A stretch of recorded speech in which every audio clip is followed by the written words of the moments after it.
নমস্কাৰ বন্ধু বান্ধৱীসকল কুশলে আছেনে আমি যে গ্ৰামাৰৰ পাঠবিলাক দি আছো দেখাইছেনে বাৰু আপোনাৰ হিকতি যদি প্ৰয়োজন হৈছে আপুনিও চাইছেনে বাৰু চাব আমি অসমীয়া মাধ্যমৰ বিদ্যালয়ৰ ছাত্ৰ আছিলো আৰু আমাক যেনেকৈ ইংৰাজী পঢ়ুৱা হৈছিল সেই তেনেকৈ আসলতে আৰু যেনেকৈ আমি আয়ত্ত কৰি আজি ইংৰাজী বিষয়ৰ এজন শিক্ষক হ'ব পাৰিছো সেই তেনেকৈ আসলতে এই ইংৰাজী বিষয়ৰ যেটো ব্যাকৰণ সেই ব্যাকৰণৰ উপস্থাপন কৰি আহিবলৈ চেষ্টা কৰিছো আজি কিন্তু আমি আপোনালোকক উভতাই লৈ যাম সেই লৰালিৰ দিনবোৰলৈ যিবোৰ দিনত আমি সিলেটত লিখিছিলো বহতেৰে ফলি মুহাৰিছিলো অৰ্থাৎ আজি আমি উভতি যাম আমাৰ প্ৰাথমিক বিদ্যালয়ৰ সেই দিনবোৰলৈ য'ত আমি লৰি ধাপৰি আমাৰ খুনুৱালী শৈশৱ পাৰ কৰিছিলো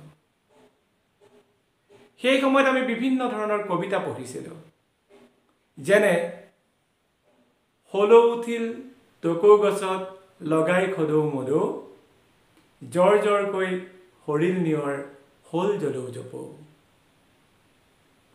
লাও পুলি লৰাই ৰুলে ৰুলে লৰাই লফা মনত আছেনে আৰু মনত আছেনে আপোনালোকৰ তিনি বৰণীয়া জাতীয় পতাকা নীল আকাশত উৰে উপৰে গেৰুৱা মাজত হুকুলা তলত শ্যামল আছে বগাৰ মাজত অশোক চক্ৰ চিত্ত জিলিকি ৰয় আমাৰ জাতীয় পতাকাখনি কদাপি নহয় ক্ষয় সেই কবিতাটো আমি লৰালিতে পঢ়িছিলো কিন্তু এতিয়া যেতিয়া আমি সভা সমিতিয়ে যাওঁ জাতীয় পতাকাখন আসলতে নিয়াৰিকৈ শুদ্ধকৈ উত্তোলন কৰি থৈছে নে নাই থোৱা সেই কথাকাৰ বিচাৰ কৰিবৰ কাৰণে কিন্তু আমি এই কবিতাটো আওৰাও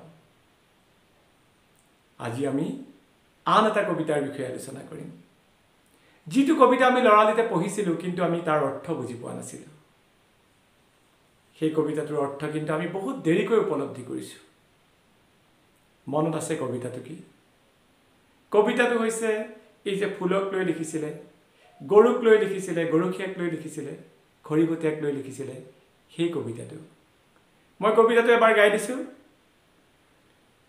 কবিতাটো হৈছে ও ফুল নুফুল কিয় গৰুৱে যে আখাই মই নুফুলিম কিয় ও গৰু আখাও কিয় গৰুখিয়াই যে গৰু নৰখে মইনো নাখাম কিয় ও গৰুখিয়া গৰু নৰখ কিয় ৰান্ধনীয়ে যে ভাত নিদিয়ে মইনো ৰখিম কিয় ও ৰান্ধনী ভাত নিদিয় কিয় খৰিকটীয়াই যে খৰি নিদিয়ে মইনো দিম কিয় ও খৰিকটীয়া খৰি নিদিয় কিয় বৰগছ যে কাটি থৈছো নুহুকাইনো কিয় ও বৰগছ নুহুকাও কিয় মেঘে যে বৰষুণ দিয়ে মইনো শুকাম কিয় ও মেঘ বৰষুণ দিয় কিয় ভেকুলিয়ে যে তুৰ তুৰাই মইনো নিদিম কিয় ও ভেকুলি তুৰ তুৰাও কিয় বোপা ককাৰ হস্তু মইনো এৰিম কিয় এই যে আমি কবিতাটো পঢ়িলো সেই কবিতাটো কিন্তু প্ৰাথমিক বিদ্যালয়ত আমি পঢ়ি থাকোতে আমাৰ মনত তাৰ যেটো অন্তৰ্নিহিত অৰ্থ সেই অন্তৰ্নিহিত অৰ্থটো কিন্তু আমি একো মনত ৰাখিব নোৱাৰিলো যেতিয়া এটা কবিতা পঢ়া হয় সেই কাৰণে কোৱা হয় যে poetry is for enjoyment and prose is for learning অৰ্থাৎ কবিতাটো এটা উপভোগৰ মাধ্যম আৰু যিবিলাক আমি পাঠ পঢ়ো সেই পাঠবিলাক হৈছে কি আমি জ্ঞানৰ কাৰণে পঢ়ো শিকিবৰ কাৰণে আমি পঢ়ো গতিকে সেই কাৰণে কৈছো যে poetry is for enjoyment and prose is for learning আমি কিবা এটা পাঠ পঢ়িম তাৰ পৰা আমি এটা জ্ঞান লম কিন্তু কবিতাটোৰ পৰা আমি উপভোগ কৰিম সেই কাৰণে ইংলিশ মিডিয়াম স্কুল বিলাকত নাচি বাগি হাঁহি মেলি শিশুবিলাকক কবিতা পঢ়োৱা হয় যেনে twinkle twinkle little star how I wonder what you are up above the world so high like a diamond in the sky নাচি বাগি একেবাৰে আনন্দৰে এটা উপভোগ কৰি পেলাই সেই কবিতাটো পঢ়োৱা হয় কিন্তু আমি যেতিয়া প্ৰাথমিক বিদ্যালয়ত পঢ়ি আছিলো আমাক হয়তো আমাৰ দিনত তেনেকৈ নাচি বাগি পঢ়োৱা হোৱা নাছিলে আমি মাত্ৰ মুখস্থ কৰিছিলো পৰীক্ষাত লিখিছিলো বা মেলে মিটিঙে আমি গাইছিলো কিন্তু তাৰ যেটো আভ্যন্তৰীণ বা অন্তৰ্নিহিত যেটো অৰ্থ সেই অৰ্থটো কিন্তু আমি বুজি পোৱা নাছিলো এই কবিতাটো একেবাৰে সৰু কবিতা তা আজি মোৰ মনলৈ আহিলে সেই কাৰণে মই ভাবিলো এই ভিডিওটো বনাই আমি আলোচনা কৰিছো না এতিয়া ফুল নুফুল কিয় কবিতাটোৱে কি বুজাইছে আমি নিশ্চয় উপলব্ধি আজিৰ তাৰিখত কৰিছোঁ, যিটো কিন্তু আমি প্ৰাথমিক বিদ্যালয়ত পঢ়ি থাকোঁতে তৃতীয় শ্ৰেণীত আমি উপলব্ধি কৰিব পৰা নাছিলোঁ। কিন্তু সেই কবিতাটোৱে লৰালিতেই আমাক এটা ডাঙৰ জ্ঞান দি থৈ গ'ল, যিটো জ্ঞান আজিৰ তাৰিখত আমি উপলব্ধি কৰিছোঁ।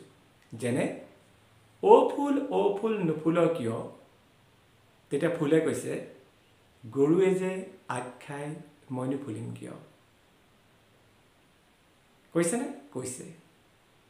গৰু আগ খাও কিয়, ৰান্ধনীয়ে যে গৰখীয়াই যে গৰু নৰখে মইনো নাখাম কিয়। ঠিক আছে? গৰখীয়া গৰু নৰখ কিয়, ৰান্ধনীয়ে যে ভাত নিদিয়ে মইনো ৰখিম কিয়। গোটেইখিনি মই নকওঁ, মাত্ৰ প্ৰথম 3টা ষ্টাঞ্জা কৈ দিছোঁ। এতিয়া চাওক, ফুলপাহক সোধা হ'ল তই নুফুল কিয়। ফুলপাহে কাৰ দুখ দিলে? গৰুৰ দুখ দিলে। গৰুক সোধা হ'ল যে গৰু তই আগ কিয় খাৱ, তেতিয়া গৰুৱে দুখ দিলে কাক? গৰখীয়াক। গৰখীয়াক সোধা হ'ল যে গৰখীয়া তই গৰু কিয় নৰখ, তেতিয়া গৰখীয়াই কাক দিলে দুখ? ৰান্ধনীক দুখ দিলে। এই চিষ্টেমটো, এই যিটো পদ্ধতি, এই পদ্ধতিটো আমাৰ সমাজ ব্যৱস্থাত চলি আহিছে। আজি যদি ৰাস্তা এটা বেয়াকৈ বনোৱা হয়, ঠিকাদাৰক যদি সোধা হয় যে আপুনি ৰাস্তাটো কিয় বেয়াকৈ বনাইছে, তেতিয়া ঠিকাদাৰে ক'ব যে মোক মহৰীয়ে, চৰকাৰী যিজন মহৰী, এই মহৰীজনে ৰাস্তাটোৰ বিষয়ে এনেকৈ দিছে। মহৰীজনক যদি সোধা হয় যে মহৰী ডাঙৰীয়া আপুনি কিয় ৰাস্তাটোৰ বিষয়ে ভুলকৈ এনেকৈ বনাবলৈ দিছে, তেতিয়া মহৰীয়ে ক'ব মোক যেইজনে আচলতে এনেকৈ দিবলৈ কৈছে মই সেইকাৰণে বনাইছোঁ। যেইজনক যদি সোধা হয় যে আপুনি কিয় এনে কৰিছে, তেতিয়া যেইজনে ক'ব যে মোক ইঞ্জিনিয়াৰে কৈছে ৰাস্তাটো এনেকৈ ঠেক কৰিব লাগে, কিবা কৰিব লাগে। যেতিয়া ইঞ্জিনিয়াৰক সোধা হ'ব, ইঞ্জিনিয়াৰজনে তেওঁতকৈ ওপৰৰ বিষয়ববীয়াক ক'ব, আৰু ওপৰৰ বিষয়ববীয়াজনক যেতিয়া কোৱা হ'ব তেওঁ তাতোতকৈ ওপৰজনক ক'ব, আৰু একেবাৰে শেষৰজনে ক'ব মন্ত্ৰীৰ কথা, আৰু মন্ত্ৰীক যেতিয়া সোধা হয় তেওঁ তেতিয়া ক'ব যে চেণ্ট্ৰেলৰ পৰা এনেকৈ স্কিম আহিছিলে। এই যে কথাবিলাক আমি আচলতে নিজৰ দায় সাৰিবৰ কাৰণে আনৰ ওপৰত আমি দুখ জাপি দিওঁ, আৰু যেতিয়ালৈকে নিজৰ দায় সাৰিবৰ কাৰণে আমি আনৰ ওপৰত দুখ জাপি জাপি যাম, তেতিয়ালৈকে কোনো এটা কাম নিয়াৰিকৈ নহ'ব, আৰু কামটো নিয়াৰিকৈ নোহোৱাৰ উপৰিও আচলতে আমি নিজৰ দায়বদ্ধতাটো আমি পালন কৰিব নোৱাৰিম। গতিকে ফুল নুফুল কিয় এই কবিতাটোৱে কিন্তু আমাক এটা ডাঙৰ শিক্ষা দি গৈছিল প্ৰাথমিক বিদ্যালয়ত পঢ়ি থাকোঁতেই, কিন্তু তাৰ উপলব্ধি আমি বহুত পলমকৈ কৰিলোঁ। সেইকাৰণে আমি কওঁ যে আনৰ ওপৰত দুখ নাজাপি কোনোবা এটা ভুল কাম কৰিলে সেই ভুল কামৰ দুখটো কিন্তু আমি নিজেই তাৰ দায়িত্ব স্বীকাৰ কৰিব লাগিব, আৰু দায়িত্ব স্বীকাৰ কৰি আমি আমাৰ নিজৰ কামখিনি আগবঢ়াই লৈ যাব লাগিব। মোৰ কিন্তু আপোনালোকক এই কথাখিনি কৈ খুব ভাল লাগিল। এইটো এনে নহয় যে আপোনালোকে কথাখিনি নাজানে, উপলব্ধি কৰা নাই, সেইটো নহয়। এইকাৰণে ভাল লাগিল যে আজি নিজেও প্ৰাথমিক বিদ্যালয়ৰ সেই মজিয়ালৈ লৰি ঢাপৰি উভতি গ'লোঁ।